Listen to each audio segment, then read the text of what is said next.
How you folks doing? My name is David Wamba. This is part 2 of the first 15 pages of my book, Bipolar, My E-Ticket Ride.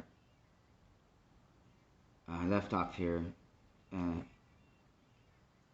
yes, my affliction is an ongoing struggle, and I would be lying to you if I said otherwise. However, I no longer live in the darkness and suffer in silence because I am stronger than the heavy burden of shame, yet I live with it all the same. I have always carried shame around being mentally ill because of the implications associated with that word crazy. I didn't mind the mental hospitals much at all. As a matter of fact, I got luckier in the psychiatric hospital than I did on the street. So I almost always discharged with a new girlfriend. Pretty much everyone who knew me, and a lot of people knew me, knew that I was batshit crazy because I was never very subtle when I acted up. More often than not, I would wind up on the front page of the newspaper or the 11 o'clock news, or both, for my most recent debacle.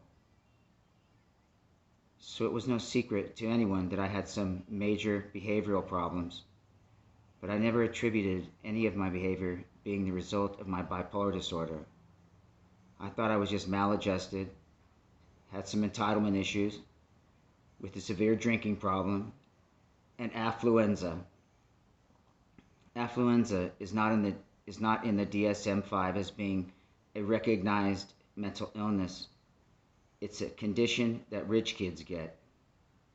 They are so spoiled and rich that whenever they fuck up, they buy their way out of their problems. Alas, you have an asshole who doesn't know the difference between right and wrong because he never had to suffer any consequences. So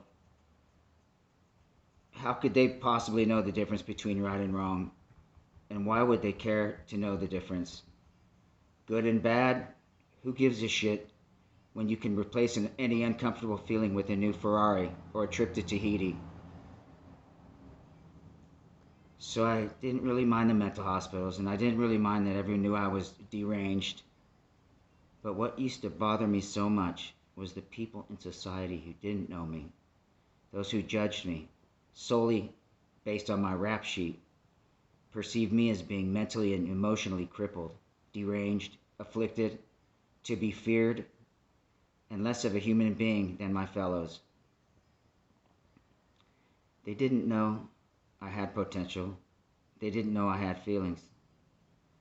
And maybe they still do perceive me as all that. That's okay, because I have reframed my mind. Therefore, my perception has changed, for the most part, so that now those negative labels have a different meaning to me. What it means to me now is that I have to work harder than most in order for me to experience the same feelings of adequacy, contentment, success, unconditional love, and gratification as my fellows. I made my grand entrance into life when I was 43 years old. My cat and I grew up together. Well, at least he grew up. I'm still in the process. I am probably almost maxed out in regard to my potential for emotional growth. I probably have the emotional maturity of a 21-year-old at this point, and I figure I'll probably reach the emotional maturity of a 25-year-old when all is said and done. But I forget. I wanted to say a couple more things before I tell my story.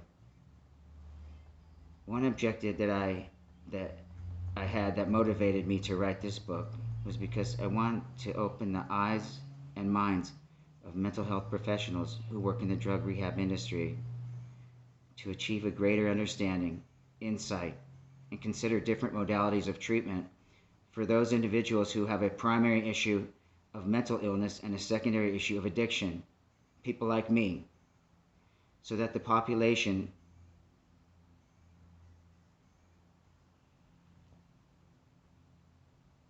hold on.